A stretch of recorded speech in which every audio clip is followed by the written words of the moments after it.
Hello and welcome to COMP3218 Game Design and Development's Let's Play for Coursework 1. I'm Adrian Chapman, a professor at the University of Southampton and a lecturer on the module, and with me today is... Dan Hobson. I'm a demonstrator on the course. Excellent. So, for this particular coursework, the students were asked to build a game that has two kind of key components. The first is a tutorial level, and the second is a easily identifiable core dynamic. We're going to let's play the games today, and as we walk through playing, we'll be discussing various aspects of the games and how they are looking in terms of quality, fulfilling the brief, design elements, and how they dealt with feedback they were given through the module. Let's get going. All right, we've got our first game, Chess Run. Right. Yeah. Let's jump in through the start screen. We have level select, everything grayed out except the first one for now, so let's start on the first level, of course.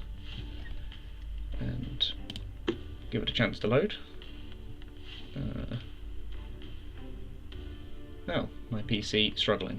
I might have a problem here. There we go. Oh, there we go, okay. So, All right. straight off the bat we've got some info at the top of the screen. Move 0, par 4. And a pulsating player turn, so indicates that I guess we're white, we've got something to do. And I'm imagining I'm either clicking or dragging. I get mouse over and can highlight different spots. Can I just click on the end? No. Can I click on it? Before you do that, oh, you did it. Yeah. Could you do something that is illegal for the bishop to do? Yeah. So I clicked on the end square first. It wouldn't let me take that if I click in the back corner or this corner or anything that isn't a legal king's move. I think we've got a king here. A king there? All right. Yeah. So, yeah. Okay. Okay. I can certainly click on, I can click on diagonal, anything like that. Can move around. Presumably I can take this piece if I want to. Yeah. And, okay. Ah, so we got the collectibles. Okay. So, awesome. Now I'm wondering about the window scaling here, whether or not I should be able to see buttons at the bottom of this. This game is running in windowed and may have a different resolution to what they've tested on. I'm just going to quickly... no, so I don't think I've got buttons to redo. We'll go back to the main menu. Up on the upper left. The upper left. These are still accessible. Okay, cool.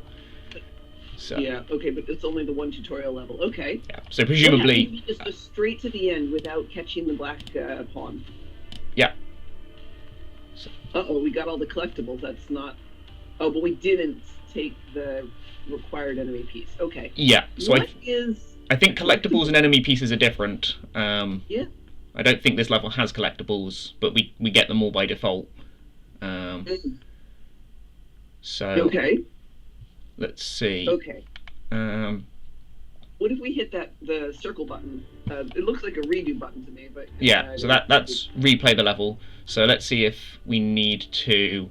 Well, let's start with trying to take the piece.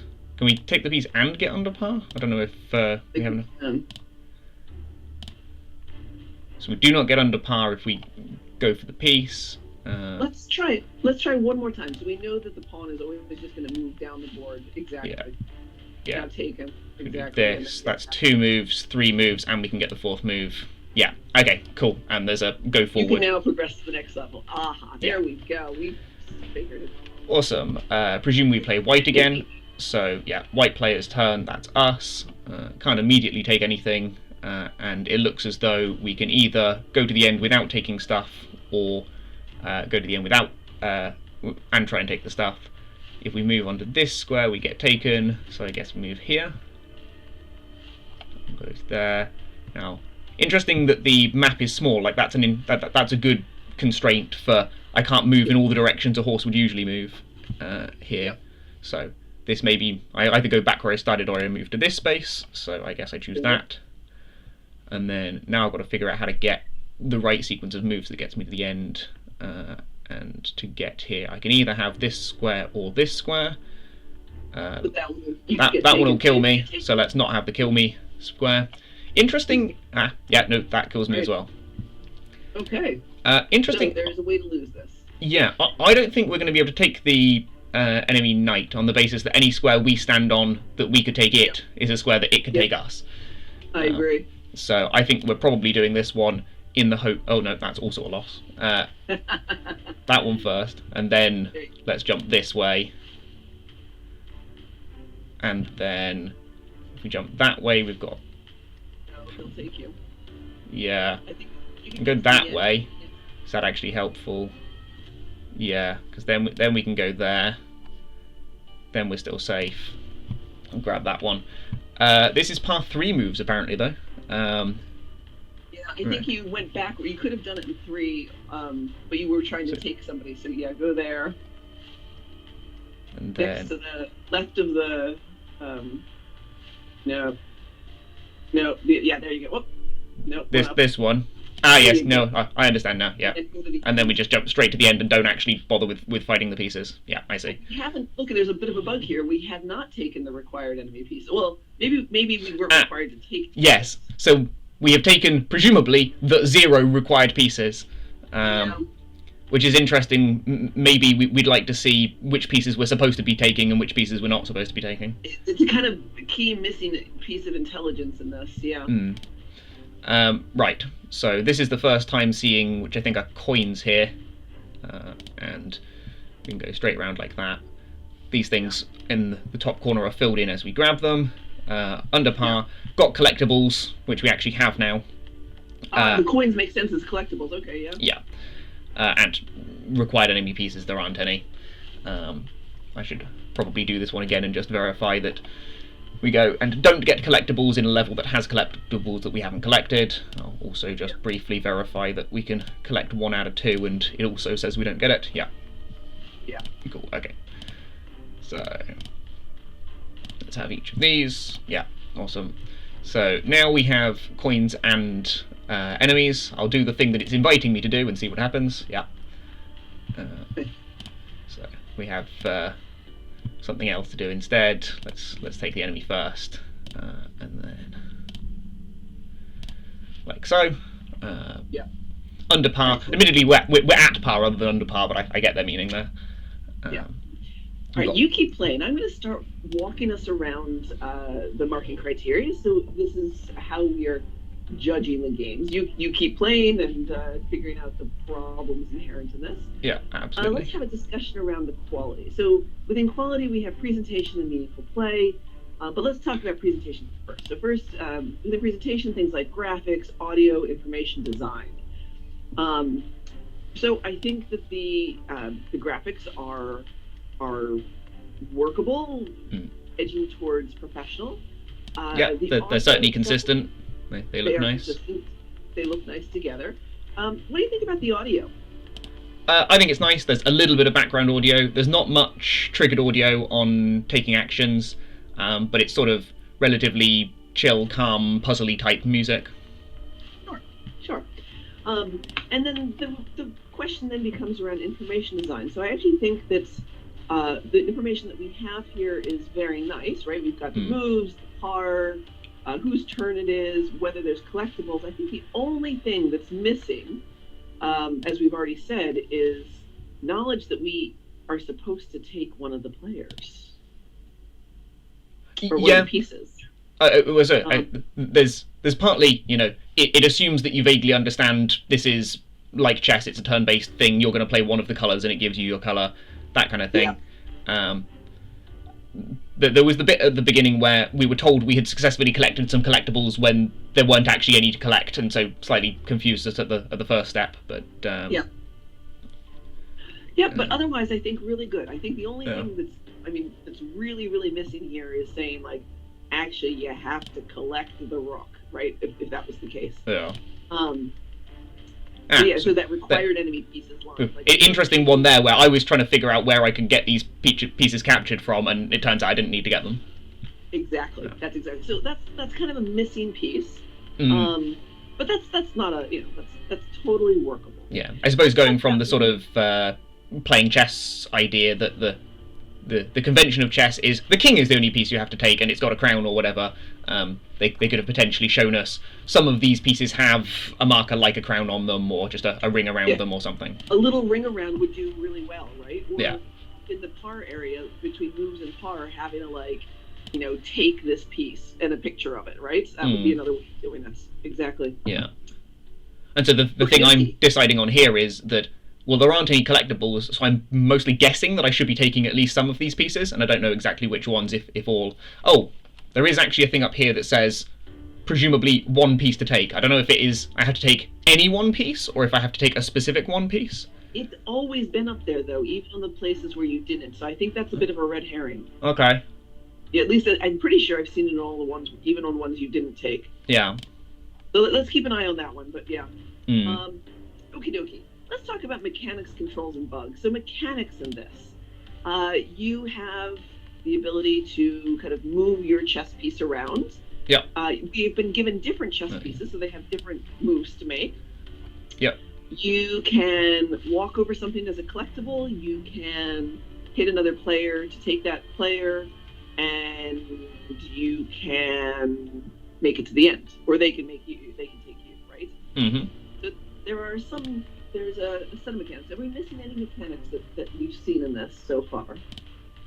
No, I don't think so. The shape of the map changes, I guess, which is sort of mechanical.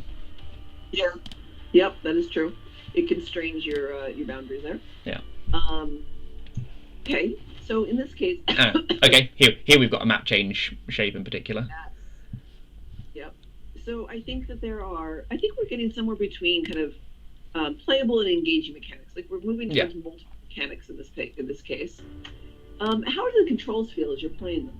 I mean, they're simple, but they're completely smooth and usable. You know, it's point and click. They have the little highlights over things. I can see clearly with some feedback what I'm pointing at and so on. That you know where you're actually going. Yeah, to. exactly. And I have not seen any bugs at all. Have you? Nope. It's all been smooth. So I think we're moving towards multiple mechanics, smooth controls, reasonable complexity, and no bugs that we've seen so far. Yeah. Let's move on now and talk about fulfilling the brief. So within fulfilling the brief, we have level design and tutorial. So those are the two pieces we specifically asked them to consider. So within level design, there is goals, risk, reward, and pacing. So goals, risks, and rewards.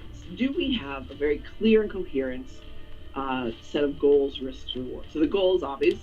Well, the goals, obvious. We have a set of collectibles. You have to fulfill your collectibles, get to the end. And you're right. You know what? This is a board that does not have a black player sitting under moves. So it looks like you don't need to collect a black player. Yeah. So I think I just need to get all the coins and get to the end here. Yep. Yeah. Notably, in this one, it's interesting that it's a black bishop, and therefore it's quite nice to see the white and black squares. I'm always safe on the white squares, which is interesting. So I think it's a very clear and coherent set of goals. We actually know what the risk is, and the reward. The reward is the ability to progress to another level / how filled in our stars are. Yeah. Have you ever been able to progress to another level without the stars being perfectly filled in? No, if you... Oh, there's a counterexample. I was going to say, if you don't get the stars, then you don't get this forward arrow. It might be that the first levels specifically don't let you do that. Yeah. I don't think it says specifically to us that the first 5 levels are tutorial or whatever, and now we're on whatever, the 6th or 7th. But the first ones, I think you are not permitted to progress until you solve it completely. Sometime after that, maybe I'll be able to see here what level was I on. Is this level 10? No. We'll come back to that. How far would I got? So I think we actually have a clear yeah. a clear and coherent set of goals, risks, rewards in this case. Yeah. And I like the fact that because you're playing different pieces in different levels, the goals don't change, but the approach to the goals changes, right? Like Yes. when you're playing a knight, you're moving in very different ways, and therefore you're planning your path in a very different way. Absolutely. How do we feel about pacing in this? I think the tension definitely rises over time in a coherent pattern. I don't think that any of these levels have looked kind of going backwards in terms of difficulty. I think they've all kind of been going forward. They've been building on each other, and in quite a satisfying way. Yep. You know, simple map becomes a complicated map. A few enemies becomes more enemies. Similar enemies becomes diverse enemies, and so on. Yeah. Yep. And I don't think the pacing is too fast either, right? Like stuff is being introduced, but in a way that is clear and easy to follow as we go. Yep.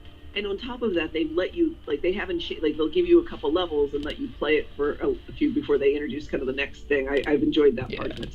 Exactly. So the tutorial, let's talk about the tutorial. And actually, in this case, I think they're doing really well, because not only do they have a gradual tutorial of gameplay and controls fully aligned with play, I actually think that we moved up a bit of a category in that they have gradual explanation of gameplay and controls fully aligned with play, and sometimes communicated through level design. Yeah, there's definitely been a few points in here where, like, if I go back to one of these levels, this one invites you, the very first thing you want to do is this, right? And they've intentionally set that up in a way that reminds you, if you haven't already discovered it, that the enemy pieces are going to move to attack you. Which, you know, this is quite elegant built-in tutorial, right? Like, it invites you to make mistakes in a way that you find out the mistakes pretty quickly. And but in addition to that, if you go to something like level 5, I think it was 5. I could have been wrong. So this is one of the ones where now you have a coin, the board has changed, and you've got to take a required piece. So even though we're further in the gameplay and further into the levels, we're still kind of introducing new concepts as part of the gameplay, and we know enough to deal with it at this point. I think they've done really well with that. And the fact that they introduced, you know, like a enemy piece is protecting a coin, followed by, you know, here we have an enemy piece protecting an enemy piece. Which, of course, is a standard chess thing, but we see it first in the simpler context, and then we see it in the context that gets more complex. Yep. So, core dynamic. As you are playing this game, what do you think their intended core dynamic was? I would be astonished if they didn't say spatial reasoning here. They did say spatial reasoning, so at least we all agree on that one. Yeah, absolutely. And I think that, to be honest, I think it's a very clear core dynamic that's supported by the primary mechanics. I think it all leads together into that core dynamic. Very nicely done. Okay, final piece that we always ask them to do is during their game development, they have to seek some feedback from the module team.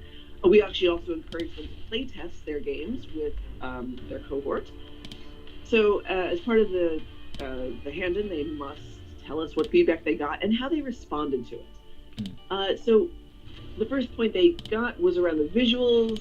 In the first prototype, the start square was colored blue and the end was green, and there was a start and end written on the sides, and it was non-obvious and misleading. You didn't realize that a white piece would always start on a blue square, or that the objective was to get to the end square. So they simplified it completely. There was no start square. They've changed this. I think visually, it's very appealing. It's very clear what we need to do here. The second piece of feedback was about the visibility of objects on the game board. They decided to put it for visual appeal and visibility. They put it on an isometric grid. But the hard part with this is that taller pieces could partially cover the smaller ones. That is a thing that we've seen in a couple of places. What was it? Maybe 5. 5 has this coin behind a piece, and so they simply made the pieces smaller, which reduced the problem of the severity of the problem. And I think they were right. We do have this problem here, but we can still see the coin is back there, so that's okay. And actually, they've got this sort of semi-transparency thing going on, which also helps with that. If you get just the hint of, is there a coin there? And you look at, as soon as you direct your attention to it, it is actually made clearer, which is quite helpful. And then the final piece of feedback that they got was the windscreen. Originally, it would show which of the 3 stars you'd achieved without indication of success criteria. And then this was the made it frustrating about when the player would not know how to achieve the stars. So they added dynamic text responses next to each star. Oh, I didn't even notice that. Next time we hit an end screen, can you please hover over the stars? Yeah, okay. Oh, there's a... Again, that one I couldn't actually see what the piece that was in the corner hiding was, but yeah, let's jump back to one of the easy ones and... no, not that way. Let's do the quick solution and see what the end screen gives us. So when you hover over those stars, let's see what they get. Yeah. They don't do anything on hover. Dynamic text responses next to each. Oh, I see. They just meant that they under par. You've taken all the things. Okay. Right. Okay. Yeah. Okay. Yeah. Great. So, I think that the feedback has been addressed and the changes have been successful. I think that was really well done. Yep. I think in general this is a nicely put together game that shows off all of the things that we were asking for. Well done. Yeah, I'm slightly struggling to split my attention between playing the game and talking, but I am enjoying it, which is a good sign. This is why you get to drive, because I can't walk and chew gum at the same time. Yeah, exactly. Let's move on to the next game of our batch. Okay. All right, and on to our next game, Skyline Shifts. So, nice looking title screen, consistent really cute. fonts and everything. Really yeah. Cute. Interesting. This kind of land page here has the same feeling of like we're going to go play a platformer, let's jump on the next platform, which is the right thing. In particular, I noticed I quite like the fact that the tutorial and then the level 1 and the level 2 goes up and in literally a narrative progression. Yeah. Let's hope that we find the tutorial level 1 and level 2 do really progress in that way. There seems to be some settings that are going to be reminder of controls that hopefully we'll also see in the tutorial. But yeah, hopefully. Yeah, let's dive right in. Mouse over says recommend platform beginners start here. We will be platform beginners and start there then. Absolutely. We've got A and D for movement. Star above your head. What happens? Can we get the star? Bip. There we go. So we've got movement and jumping. Quite floaty jump. So we'll. And we've been shown that we can do things like collect stars. Oh, we figured out a double jump. I like that contextual hint. Shows up the first time that we come past. And we have an interactable. It says J to interact. So we have interacted with it. What's that +1? Is that a bell? I can't quite see that up top. I don't know what it is. It is +1 up there, and then also down in this bottom corner we have one of them, whatever they are. This thing sort of vaguely looks like power source or something, or electricity maybe, or something. So it's gem of power, maybe, something like that. Maybe general key, yeah. The first thing that I note here, which we'll come back to as we go through, because I played this at the expo, I tried double jumping there, and I don't get double jump anymore. So at the moment I've got a single jump. Right. Maybe you're weighed down by the key. So, second star up there. Our stars are listed bottom right. And then we've got another interactable. This time we're now in 2 amounts of energy gem mode. And notably, I can't jump at all now. Yeah, so maybe it weighs you down. Yeah. If you hit J again, do you like put it down? So if I'm just anywhere random, no. If I go back to one of these interactables, then I can. I can pick up and drop whatever this power source is. So I guess the point where there is, I guess I can't move this heavy block if I am not big and powerful or something, but I can't jump if I have that power up. So, go ahead and get these. So mostly now I'm having to guess ahead for the next bit. Am I going to need jumping or pushing? Yeah. And it looks like probably. And you could actually go back and get your collectible. You could get that the extra collectible and take the platform up, couldn't you? The one that was on the top right here. This one right here, yeah, this one right here. You can get that and then ride the platform. So, that might be a bug. With time is frozen on the platforms unless time is intentionally stopping when you. Okay. Okay, there we go. Okay. So. I like yeah, if there's a convenient spot to make the platform pause, I can do so. I don't think it helps me that much, because if I... No, it doesn't. I think I have to do it with the jumping, Yeah. which I might as well just wait for the platform to come back here. But, there we go.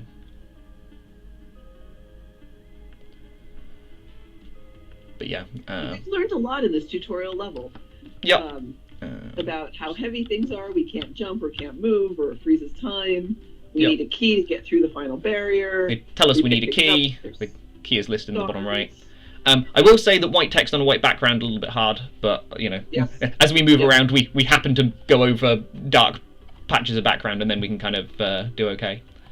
Yep. But we've got level clear, 3 triangles. I imagine these are 3 amounts of success. Not Yep. exactly clear what they correspond to, but finishing the level plus some other bits, getting the collectibles, I suppose.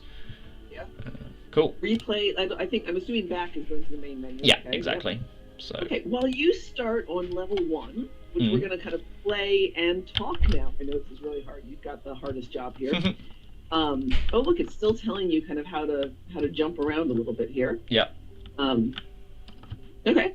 So let's have a quick chat around. We're going back to some of the quality questions. So around presentation, graphics, audio, and information design.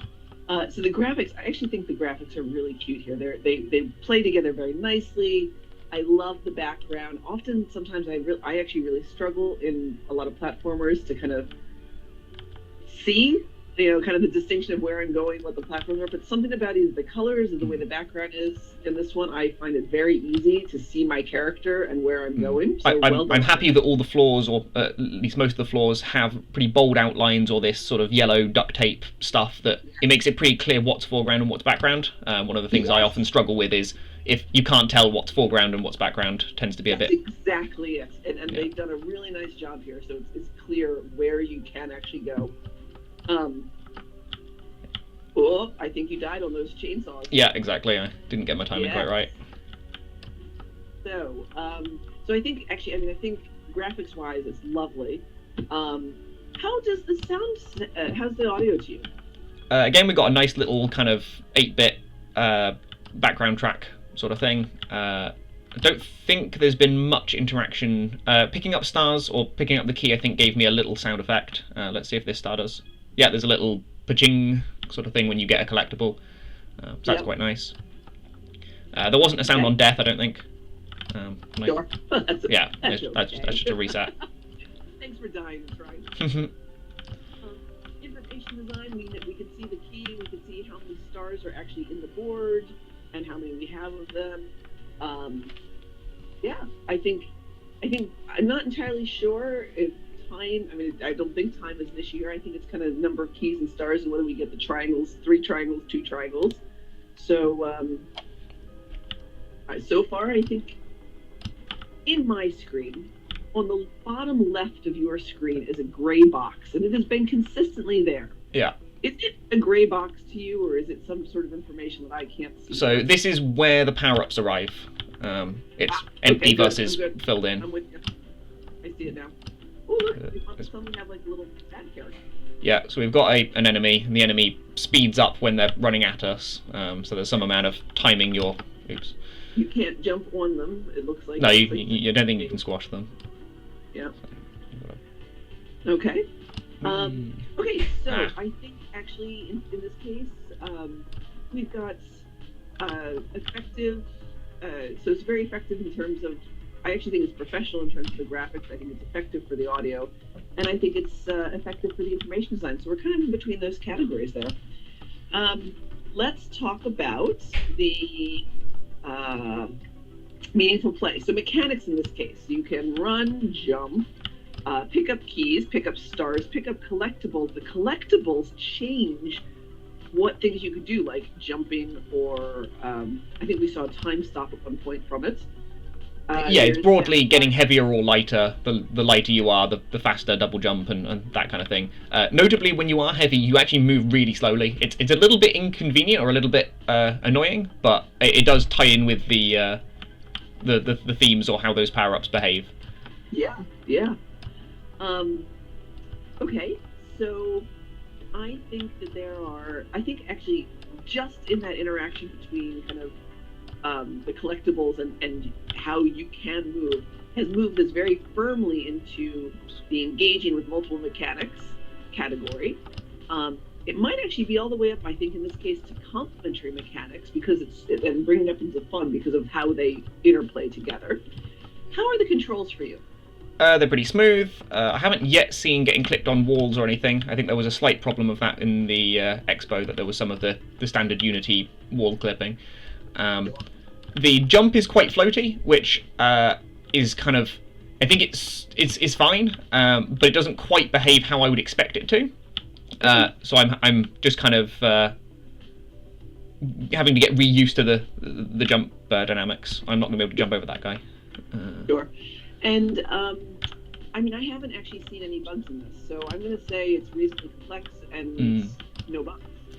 There is a notable thing. I think I have soft locked myself now, having picked up a get heavy and then fallen down a thing. I can no longer become light enough to double jump, and I cannot progress without double jumping. Right. This bit, I'm too heavy to go over that enemy, and if I get heavy enough, light enough to make a jump, I still need to double jump here. So I think I have to restart this level. I'm not sure whether I have a reset screen. Let's try R. Oh, double press R will give me a reset. Okay, so I'm going to call that like the most minor bugs I think in that one. So let's talk about fulfilling the brief. So the brief was both level design and the tutorial level. So within the level design, we've got goals, risk, reward, and pacing. I think it's a clear, coherent, and well-balanced set of goals, risks, and rewards on this one, or at least moving in that direction. It's certainly true that there's some choices about which power-ups you pick up and sort of when you pick them up and so on. Yeah. It's not, to me, clear that you can see enough of the map to necessarily inform that decision completely. I think that to get those risk rewards, you have to do a little bit of run forward, find out what you're going to be dealing with, then go and decide how you're approaching it. Yeah, no, I think you're right. Although in as part of that, there is no timer on this, so I think that kind of exploration phase that you feel you have to do is perfectly in keeping with what's allowed, given that there's no timer. All right. What about pacing? So, tension rises over time in a coherent pattern for sure. Certainly, each of the levels has got more complex and has got more things going on with it. I might have got soft locked again because I think I have respawned on the other side of a barrier that I can't interact with anymore. Luckily, I got the key before I died, so I might not care if I can I can't double jump across there. If I can find some way to drop off the power up, then I might be able to salvage it. But I might have been locked off from all the places that I can drop off the power up now. Sure. So there might need to be some thought in terms of the kind of the map of the creators of where you could accidentally get to. Yeah. What about the tutorial itself? So I think we had a gradual explanation of gameplay and controls, fully aligned with play in this case. Yeah, I particularly liked things like the contextual double jump thing was both told at exactly the right time and told in a very intuitive way. Like they drew us on the map, jump here, and it does what you expect it to do. So. And I like too that the same thing at the very first start, there was a star above you, and as soon as you jumped it, you got a star, which told you both that you could jump and you can collect a star, right? Yeah, absolutely. So I think the entire piece was actually well designed in terms of tutorial. Core dynamic. What do you think this core dynamic is? So it's interesting that there's an aspect for maybe it's spatial reasoning because you're trying to pick up these power-ups that lock and unlock rooms in this sort of fashion and go, yes, well, do I access this bit and then that bit or whatever? Have they said the same thing or have they got a different idea? Well, so this is really, so I agree with you. I would actually go for spatial reasoning. I think this particular group needs to kind of go back and listen to a core dynamic, which implies a singular thing, right? But there can be many dynamics in the game, but there's one that needs to really stand out and be emphasized. Oh. So they actually list 1, 2, 3, 4, 5. They list 5 different core dynamics. So yes, okay. Yeah. Spatial reasoning is indeed one of them, that it has platforms and obstacles, and you've got to figure out kind of how to spatial reason your way around them. They also say, well, it's collection because you're collecting stars and keys. But I think in this case, the collection is subsumed into the spatial reasoning because that helps, like, the collection is what is helping you solve that spatial reasoning problem. Yeah. They also say that there's a resource management core dynamic here because you can carry a different number of what they're called energy prisms. Okay. You can carry a different number of energy prisms, and that affects your jump and push heavy objects. So you have to manage which prism. But again, it's subsumed, I think, under spatial reasoning because the goal is to solve the spatial problem through some of your resource management, right? Yeah. I think the thing with if it's sort of resource management, it implies that you can kind of spend those resources in different ways. And yeah, exactly. Mostly, if you're spending the resource, it's just sort of temporarily moving to a different location, which is not quite the same thing. Yeah, exactly. So, and indeed, one of the other ones they have is escape, and because in their eyes it's escape because in the second level, basically you escape through the end of the game. Which again, this is not a core dynamic; it is just kind of the end of the game. So I think, hey team, go review some of the notes around core dynamics. But I think in this case, spatial reasoning is the core dynamic. It's a clear core dynamic that is absolutely supported by the primary dynamics. I think the fact that they didn't recognize as a core dynamic kind of moves them a little down in that mark scheme. So we'll adjust there. But I think in the execution of the game, it's very clear and supported by the primary mechanics. Okay, and then we've got feedback. So feedback is, they were asked to get feedback, and they said, improve information displays. They received feedback that the energy prisms was unclear, making it difficult for players to understand the maximum number they could carry. Suggestions to improve collectible items, to give players a better guide to kind of what's available in terms of prisms, stars, and keys, which they did. And I think they did very well with that. We know there was a prism display. We know how many stars and keys are, how many stars are collectible, 5 out of 5, 6 out of 6. They said add escape dynamics. We received feedback suggesting the addition of escape dynamics, especially for the challenge level, because as the platformer with elements of puzzle solving incorporating escape scenarios would enhance tension, making the game experience more engaging. So they added chasing enemies, which I actually like. I think that's not so much an escape dynamic. I think that's a different mechanic. That's mostly just supporting the spatial reasoning, right? Like, you know exactly on the cycles where they're going to be, so you're actually just deciding to be in the right space when they're not there. Exactly. Moving platforms and spikes for exactly the same reason. It's a spatial reasoning problem, and checkpoints to help with the difficulty. So I think all of those were great things to have added and actually really improved the game. I don't think that they are so much for an escape dynamic. The quick retry is actually shown at the end of the tutorial level, although the title screen comes up on top of it, so I didn't spot it the first time. Yep. Notably, with the respawn points, they don't actually show us where those are. It seems to be the last platform that you were safe standing on, but I'm not quite sure about that. Yeah. And then the final bit of feedback is to enhance the game's audio by selecting appropriate sound effects and background music for the game's atmosphere, which I think they've done very nicely. So, to be honest, in this case, I actually think all of the changes they made have been really successful. In at least the escape dynamic one, I kind of think that it was like a successful by accident. But yeah, I think the feedback was addressed and changes were successful. Awesome. So, thank you for playing this game. Let's move on to our next. All right, and here is our third game of this batch for the 3218. Let's play Wobble to Work, which I will say, I mean, I can feel a great affinity to this game already. I like it. Certainly the art style here and everything, it's an appealing start to the game, right? Like, we've got some I love it. Lovely stuff to look at, and the subtle movement in both the text that says press space to start, the title and so on. It's quite inviting and actually quite helpful that it helps you take that first step into There we go. And speaking of take first step. I'm personally fixated on least productive employee, so you know. Yeah. Right. So far there's one input. It's press space, and the longer you press space, the longer your steps are. So I can take lots of tiny steps. I want to read the note of the refrigerator. Stay sober. Oh my goodness, I'm in love with this game already. Okay, keep going. Press space first. Yeah. So we can have little steps, or we can have big long steps. God, don't step on the rat. Yeah. So. Stepping on the rat.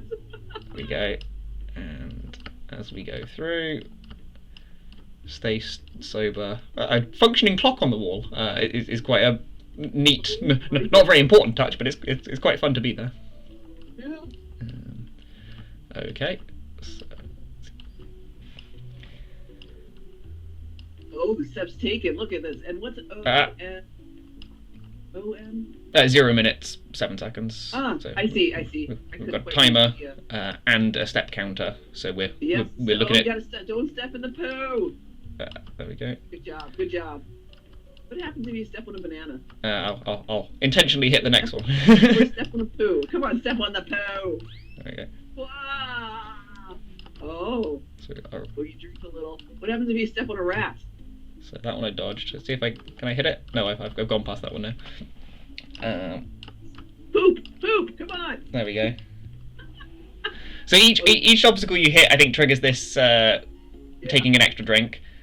We're not told on the screen how drunk we are, but the face changes each time we do. So there's some measure there of the drunkenness state. Yes.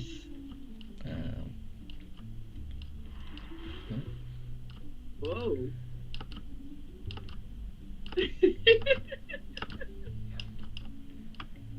Oh, there we go. I really like they have what I've heard called free animation, which is, each of the parts moves subtly a little bit connected to the previous part and gives quite a good overall impression. Oh. Oh, you got it.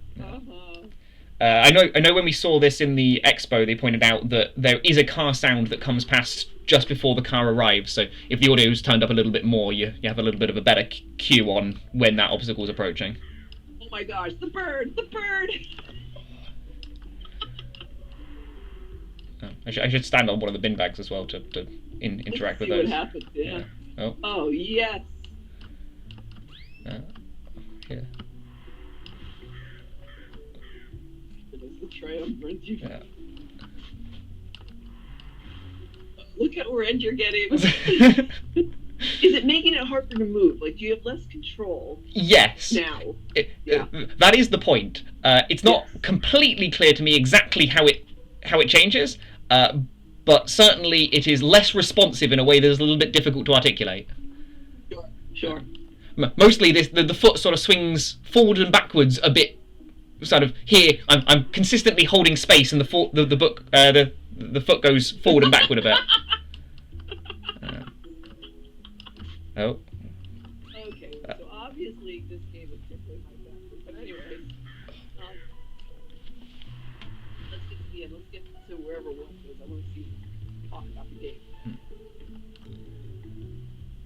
Okay, I'll keep going until we hit the end. See if I can dodge the rest of these obstacles.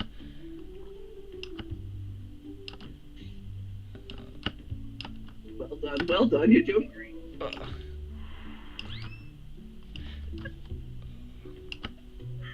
we go.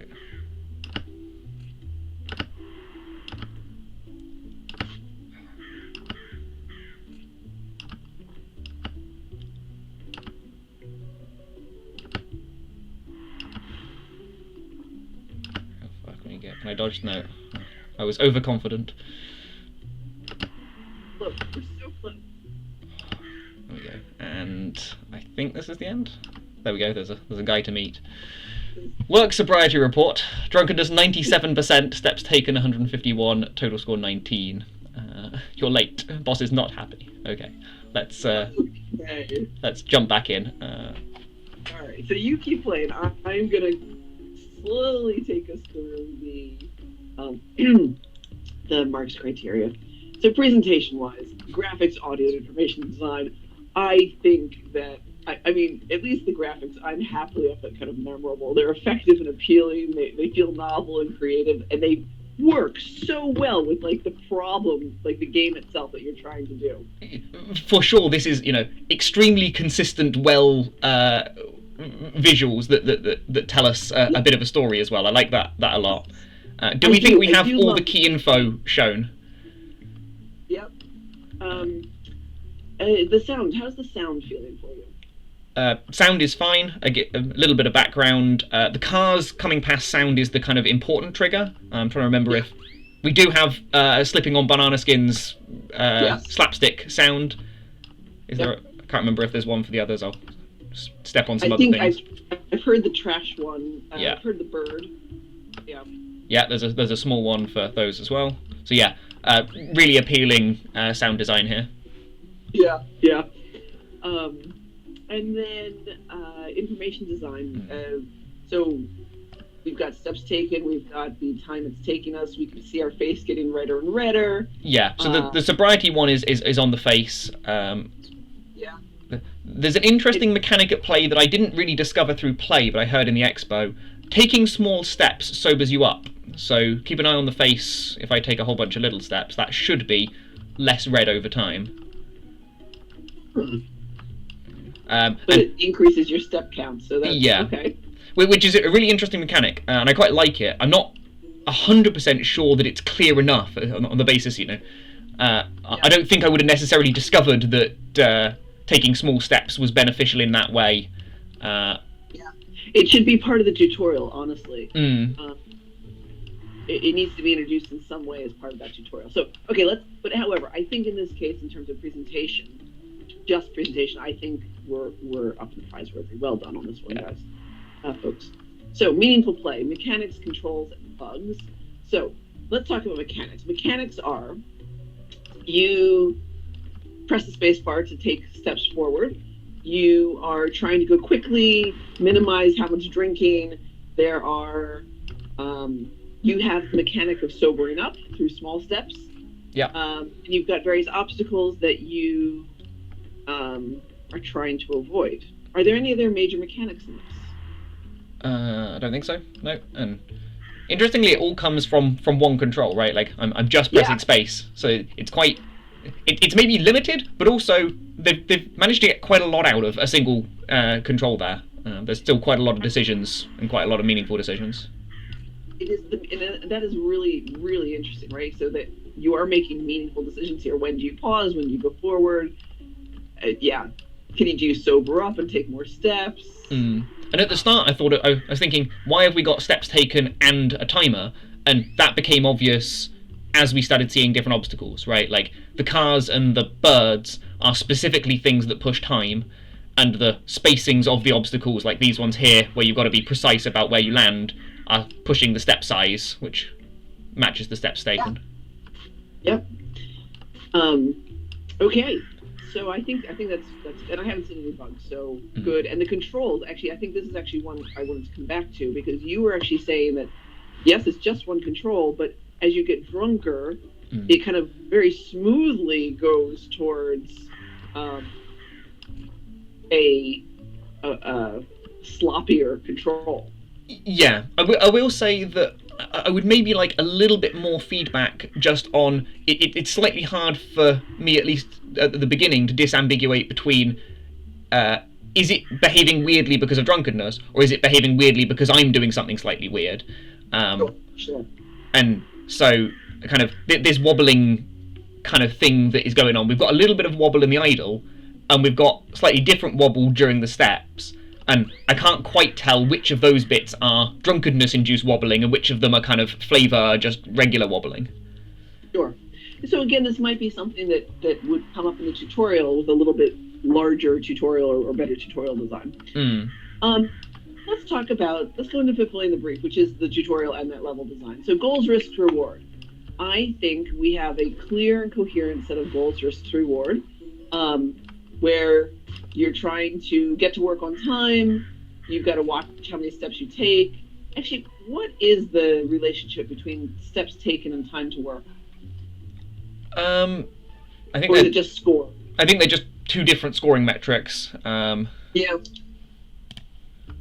So in this case, I'm not sure that I'm going to go towards clear and coherent. I think we've got a coherent instead of goals versus rewards. I mean, so I think, how about this? I think the one place it's fallen down a little bit in this case is, we've already said if you take smaller steps, you sober up a little bit. Yeah. And that doesn't seem to really impact our time, or at least it's not clear how that impacts our time. So why wouldn't you just take little baby steps, unless you have to jump over a trash can, right? Yeah. So I think we've got a coherent set of goals versus rewards. I'm not sure they are played to their full potential yet. Yeah, I think it partly comes down to the feedback again, where like it is clearly a risk to try and do something that if you do it badly you get drunk, and if you do it well you get to save some number of steps or some number of seconds. Yeah. But because it's not quite clear enough to me how the drunkenness affects your movement, I'm not necessarily feeling like that risk decision I have full information for. Yeah, it's not all you. Yeah. Okay. So tension. Let's talk about pacing. So tension rises over time in a coherent pattern, or tension rises over time. So I think as we get closer to work, there are more things, right? The cars, the bird and the car come around the same time. You've got a tighter pattern of bananas and trash and everything else. Yeah. But is there anything more in that tension or that pacing? So it clearly rises over time. I was going to bring up the interesting point that the whole game is built around a positive feedback loop, right? In the sense that if you take a risk and you get a little bit drunk, it makes it more likely that you'll make a mistake, which makes you more drunk, which makes it more likely you'll make a mistake, which does actually drive the tension and the narrative very strongly. It's a very unconventional way of doing it, because it of course means that if you start doing badly at the beginning of the game, you're likely to just do kind of what I'm doing now and sit on every obstacle as you go by, right? Yeah. Tonally, this game maybe feels like it suits it, but it's sort of a little bit do with caution, I guess, is what I'm saying there. Yeah. So why don't we go with tension rises over time in a coherent pattern, only because it kind of suits this game. Yeah. I think. Yep.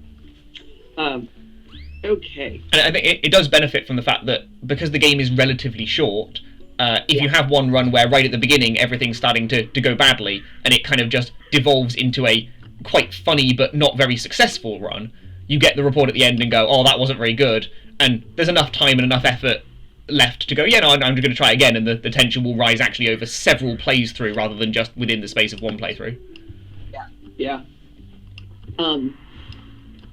Okay, tutorial. So we've actually identified a couple things that we wished were better explained in the tutorial, right? So for example, one of them in the tutorial, if we go back and play that tutorial, there was definitely the rat. I remember looking at the rat and being like, step on the rat! But you know what? Even though I was cheering you on to go step on that rat, I didn't realize that you then took a drink after stepping on the rat. Like, I had no idea what actually happened at that point.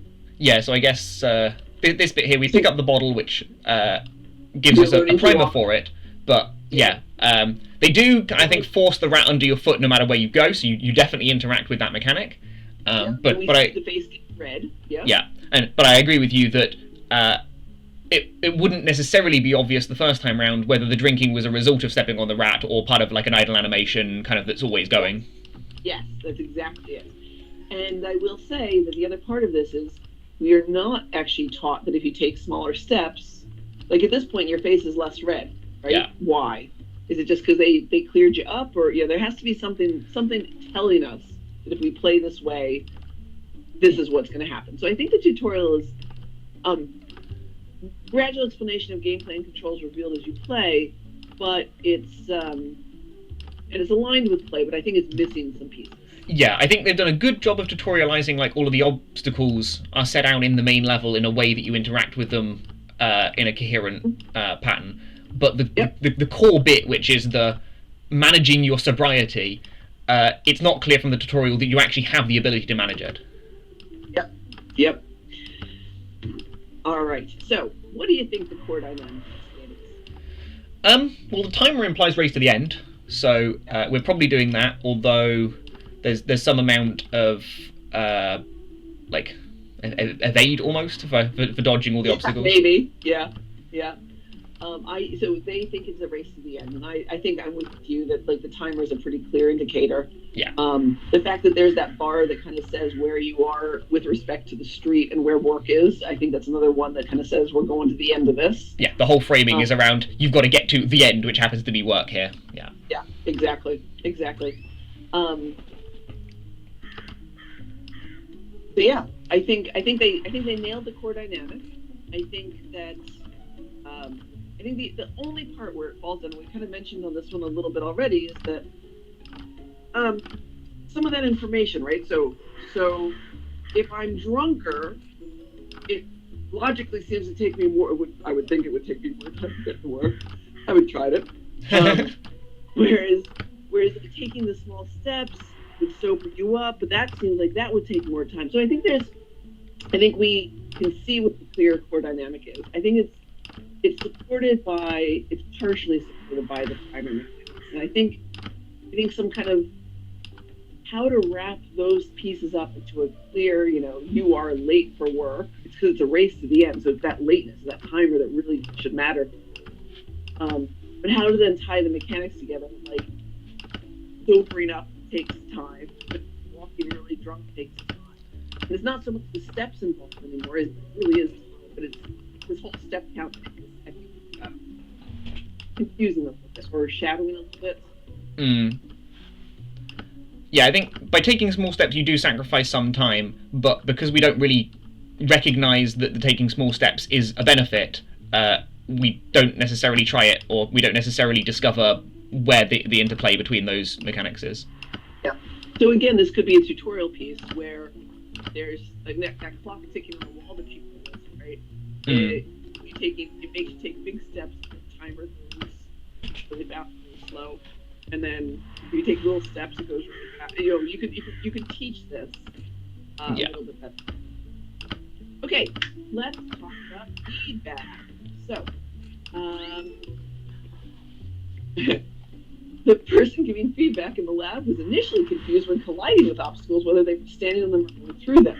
So keeping this in mind, for every obstacle, they included a squashed sprite to indicate the obstacle was stepped on. Very nice. I think it made it very clear. Yeah. Admittedly, this was, at the start, they had, placeholder boxes, and I think the collisions were on.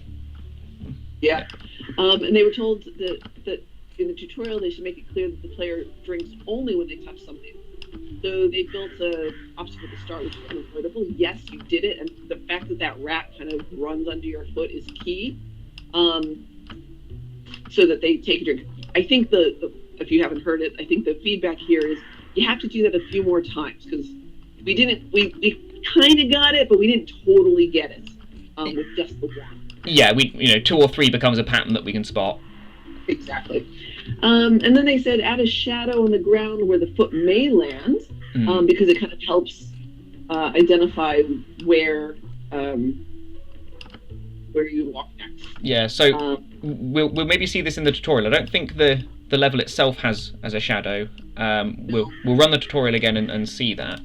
I think the objective here would be for the shadow to help reinforce that idea that the sobriety or drunkenness affects the ability of the player to place their foot where they want to go. And so having this shadow that says, yes, this is where your foot's going to land, could kind of reinforce this, there's more uncertainty where you place your foot. The shadow is the same size for the foot no matter how sober or healthy or drunk you are. I think what I was picturing from that was that when you're drunk, you've got this big shadow and your foot could end up anywhere here, kind of within the shadow. Yes. Yeah. Yes, exactly. Kind of like an uncertainty box, as it were. Right? Yeah. And if you're sober, your box is much smaller. And then that might have been a way for players to discover that small steps sober them up, right? You get a smaller uncertainty bar when you've taken small steps. That's a really nice thing that would help with that kind of sobriety and whether you're taking small steps. I love that. That's a great piece of feedback. I don't know why it's disappeared from the main level. It was in the tutorial, But yeah, it absolutely was the tutorial. yeah.